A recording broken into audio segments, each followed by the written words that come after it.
welcome, Lucien. As a young boy growing up in Marseille, what were your aspirations? Not so much, actually. Um, and to be very honest, it's still the same. I don't have dreams. Mm-hmm. I'm not dreaming about things and saying, oh, I would like to do that. I would like to do that. I would like to do that. I'm usually very in the moment Mm-hmm. and more going with the flow and see what's happened. So I didn't know when I was a kid. I didn't know. Yes, maybe the one thing I knew is I was thinking when I will be 50, I will be very, very old. And now I'm almost 56 and Mm-hmm. still don't feel old. So maybe that's the only thing I was thinking when I was a kid, but Mm-hmm. not so much about what I want to do or my dreams or what I want to achieve. Not very much. Mm-hmm. What were your favorite activities?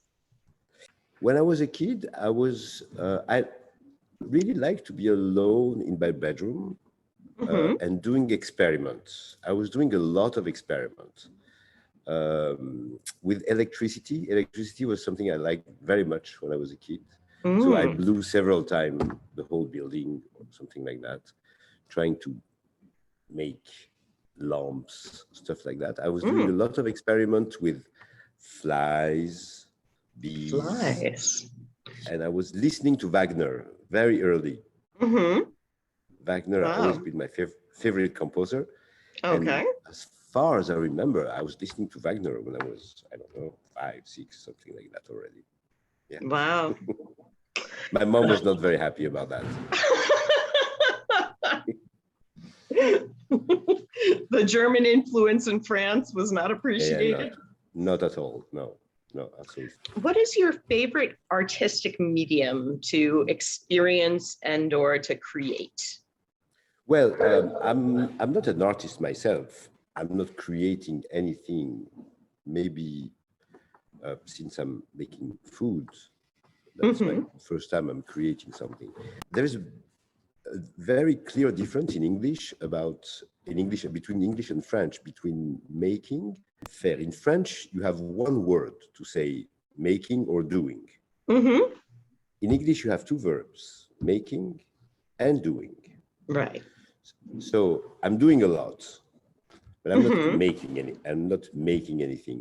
And the difference is very important, except again, when I'm cooking. My favorite medium is I always try to go against my taste for everything. It's the best way to discover new things. Get out of your comfort zone. Yes, and again, we are humans, so it's normal. We always go towards easy things we know. And in my job or even in my life, I always try to appreciate or enjoy or be attracted by things I don't like. And I have to say, for example, fabric. Fabric is really some art, textile art, something I had like hard time for many, many, many years to approach, to understand. It took me like several years, but then I met some artists and their work with textile was absolutely fabulous. And so they opened the door for me. They gave me this access to this art. I like very much, Invisible Dog is a multidisciplinary space. So I try to have like a very large array of art, of medium. The last show we had were sculptures and dogs. But we had fabric, videos, painting, a lot of wood. I have to say, if there is one dominant, is the wood. I don't know why. The wood is very present here. The use of nature, which is also very apparent in the garden, which I love. Having the openings and the closings, with the access to the garden is just it's very nice. Huh?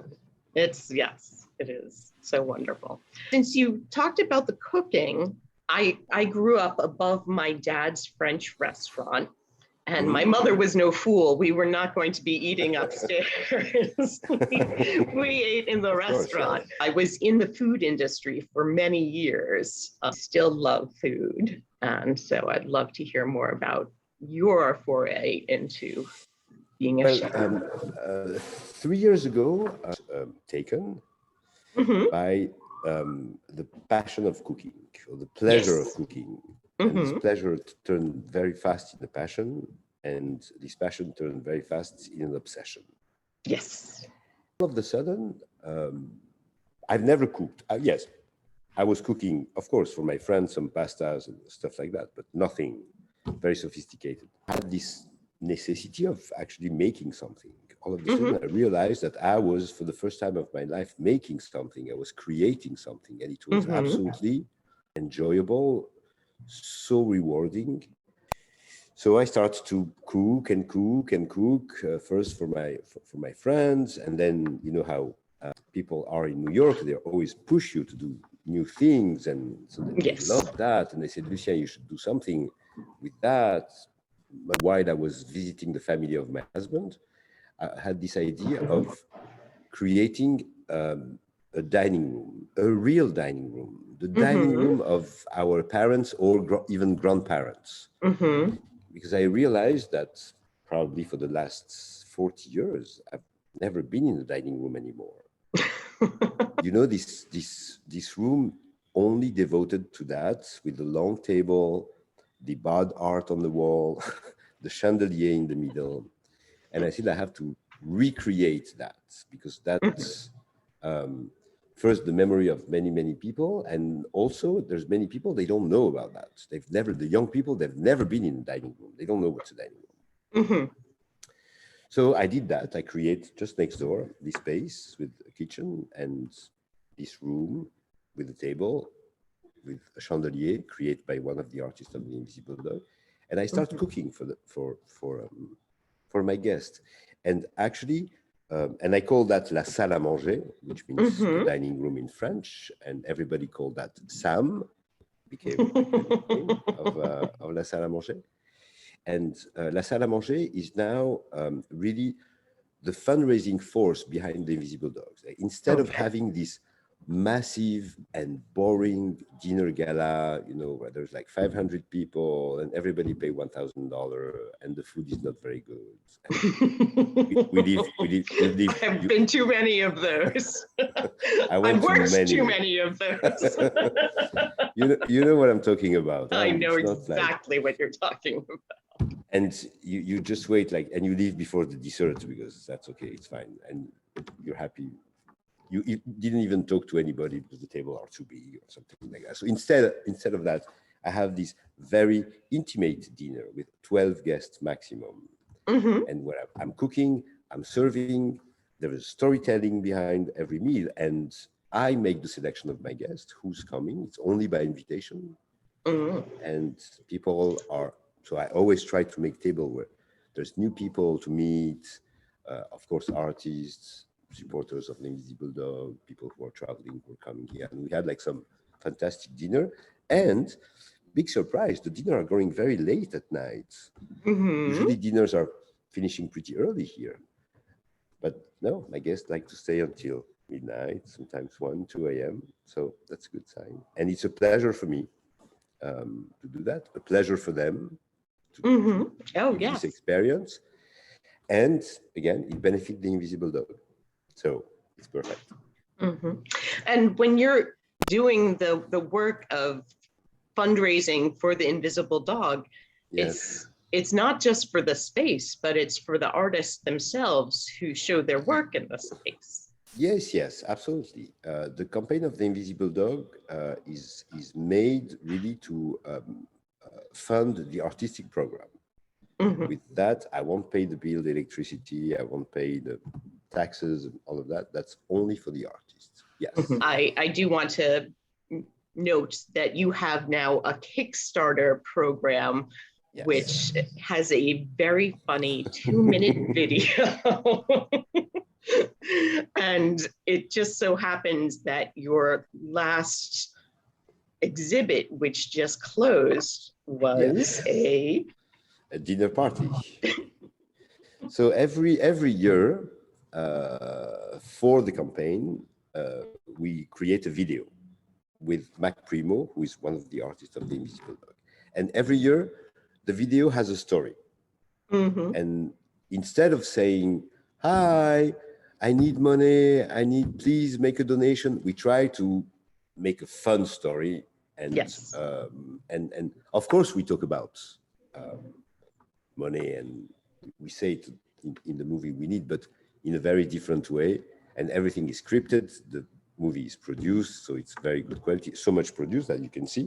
I even won 2 Emmys last year.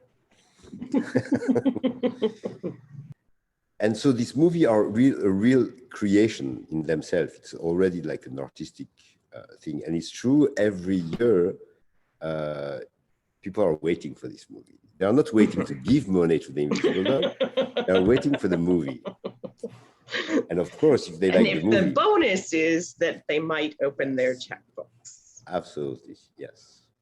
Or PayPal or Venmo or whatever the case may be.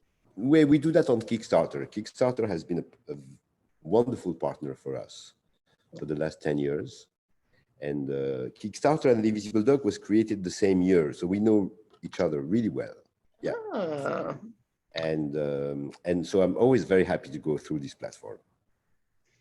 Because they really are. What drew you to the States? What drew you to New York? Oh, when I came to New York 13 years ago, because I wanted to escape my life at this time. I was 43, probably in the middle-age crisis, but I didn't know I was in the middle-age crisis. It's only after I discovered. And I needed a break. I needed a break from everything. And so I said, what can I do for that? So travel has always been, for me, in my whole life, very important. I always travel. I like to go somewhere. And so I looked at the map and I said, I need to go in a place where, of course, I'm attracted to, but where I don't know anybody. Just to be alone. Start all over. Yes, just to start. Clean slate. Be with myself and think. And I look at the map, and there was 2 cities I was interested in: Berlin and New York. But Berlin was too easy. It was in Europe. New York looks complicated. You have to cross the ocean, and there is all this legend about New York and people arriving in New York and doing things. And I said, okay, that's perfect. Let's go to New York. So I took a plane ticket for 3 months, and I arrived here. And I arrived actually in Brooklyn, straight, because I found a bedroom to rent, and it was in Brooklyn. It was in Greenpoint, and it was awful. It was awful. So you heard Polish spoken. It was a corridor, actually.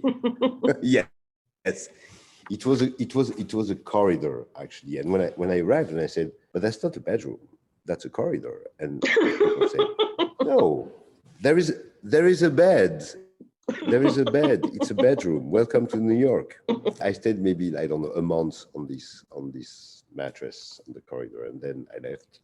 I moved here, and it's during these 3 months I've discovered this building on Bergen Street, and I literally fell in love. Thought about doing something like that in my whole life. I discovered during this stay this building on Bergen Street, and the building inspired me, this project, to create an art space, a safe place for artists.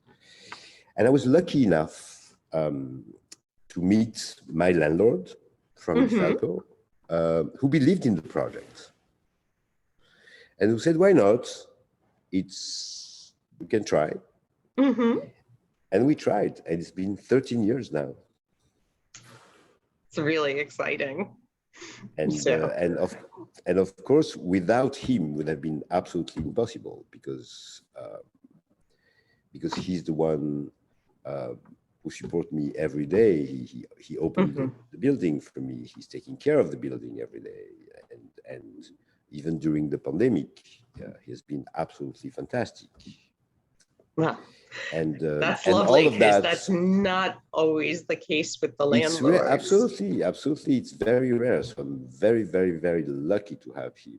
Absolutely. And then together, me with the art center and him with the rest of his properties on Bergen Street, we have revitalized Bergen Street, and you see now there is retail store, restaurants, laundry, a massage salon. Like the Mm-hmm. You Bergen have Street is a very, like very Eileen active. Fisher a couple doors down or something. We have Eileen Fisher, we have Aesop, Warby Parker, Clarvey, and since yesterday, a new partner in the pop-up store of the Invisible Dog, Kimberly House. Oh, okay. Well, I have to check that out then, don't Yeah, I? yes, come. It's beautiful. It's really, really Okay. beautiful things, yes.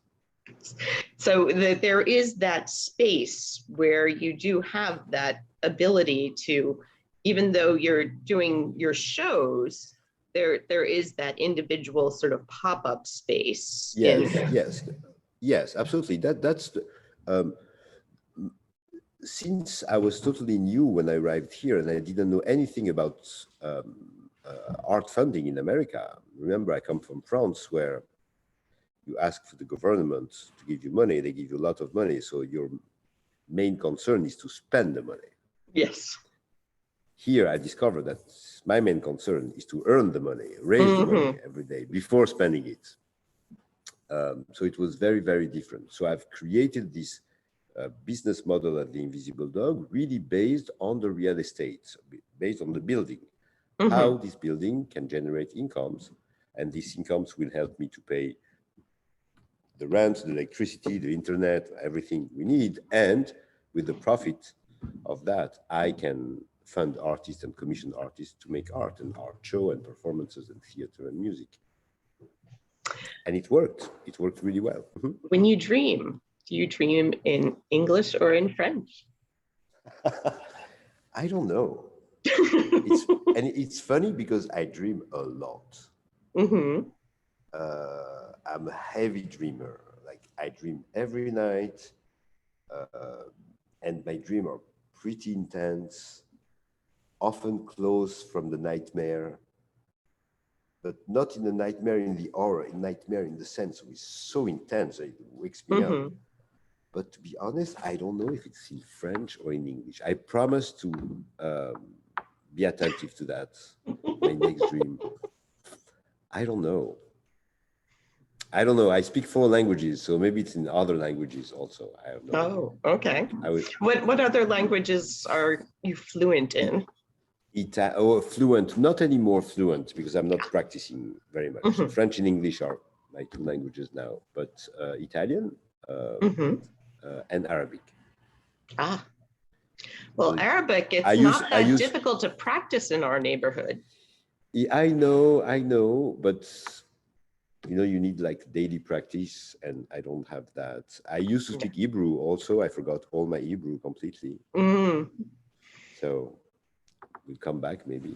It's easy. It's not difficult. Like if I talk to someone in Arabic comes back very quickly. But still, it's not a practice. And again, I had to learn English. My English was pretty bad when I arrived here. So well, I think a lot of New Yorkers are very forgiving when somebody has a French accent. I know. At the beginning, I was always asking, can you correct me if I'm wrong? And people were saying, no, it's fine. I said, no, I know it's not fine, because you know how French people are rude. We are correcting always. Honest. We are correcting immediately. If someone makes a mistake in French language, we correct them immediately. But here, people don't want to do that. And I was begging everybody. I said, please correct me. And nobody was correcting me. And everybody was telling me, your English is just fine, Lucien. Don't worry. But it's true. It's the French accent. The French accent helps a lot, yes. It's a big asset. Just speaking of the neighborhood, do you have any favorite neighborhood haunts? Well, I have to say I'm not leaving Bergen Street very much. You said I'm the mayor of Brooklyn or Bergen Street? Or Bergen Street. Yes, because people call me the king of Bergen Street because I'm really here all the time. So I don't leave, but when I leave the neighborhood, so I'm not like going and looking for things, and everything must be very close. I don't like to go very far. I never go to the city, for example. That's not a absolutely not a destination for me. If I have to go because there is a show, because there is an exhibition, or mind, absolutely everything is happening here in Brooklyn, and precisely in Boerum Hill, and precisely on Bergen Street. But I have a few favorites. Lavara restaurants. I love Lavara. Lavara and St. Juliver, they just reopened recently, and both of them are probably my favorite. Barbulla, who opened just across the street here on Bergen Street, Italian restaurant. They have a location. They have a location in the city, but they just opened here. It's very, very good also, and that's perfect for almost every day. Just cross the street. The pizza is very good. Pasta is very good. Everything is very good. Bakery. Oh, I'm here. Yes. So I was saying there's other things I love, like Paisanos, the butcher. Love Paisanos. I was talking about Paisanos. Paisanos is wonderful butcher. I love very much Bien Cuit, the bakery. Excellent bakery. Blue Bottle, the staff of Blue Bottle is absolutely amazing, really amazing. Fantastic. And there is Volcan Cafe also on Bergen Street. Very nice. So you see, my world is 3 blocks radiant. Sometimes I meet people on the other side of Atlantic Avenue, and I say, "What are you doing here, Lucien? You cross the avenue?"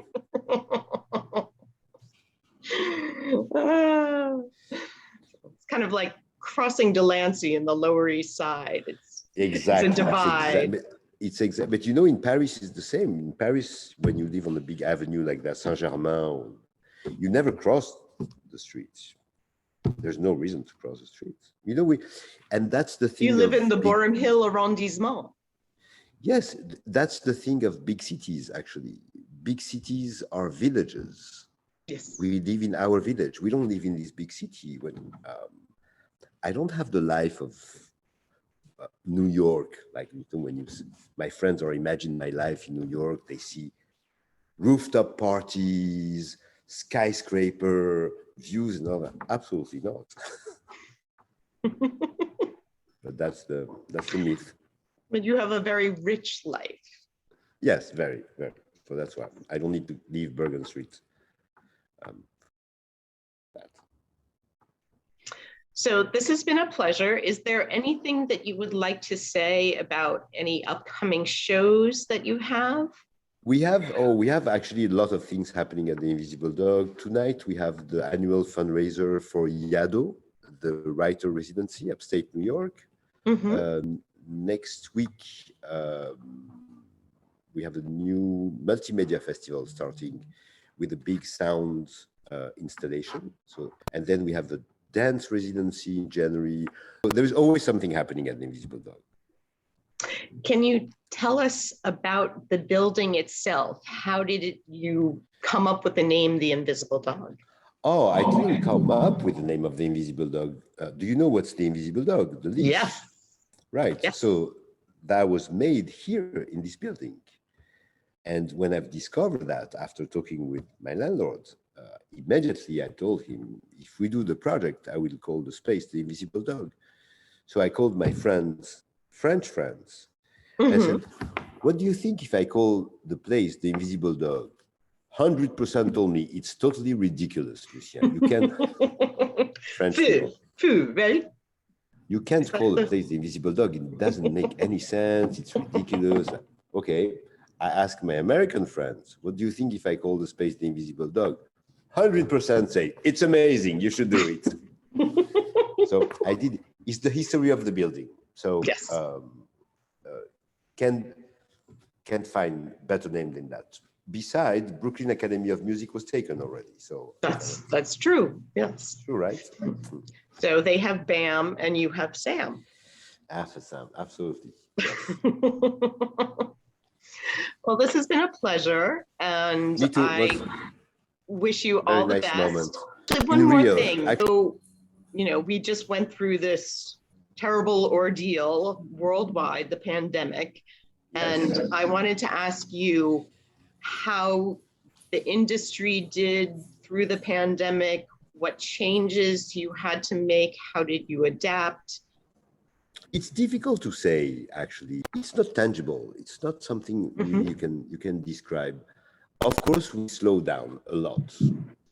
When we talk about the industry, for the visual artists, for example, been a pretty benefit period, because all of a sudden they had time to think about new projects, to practice in their studios, in the loneliness of the studio, without any pressure of producing a show or something like that.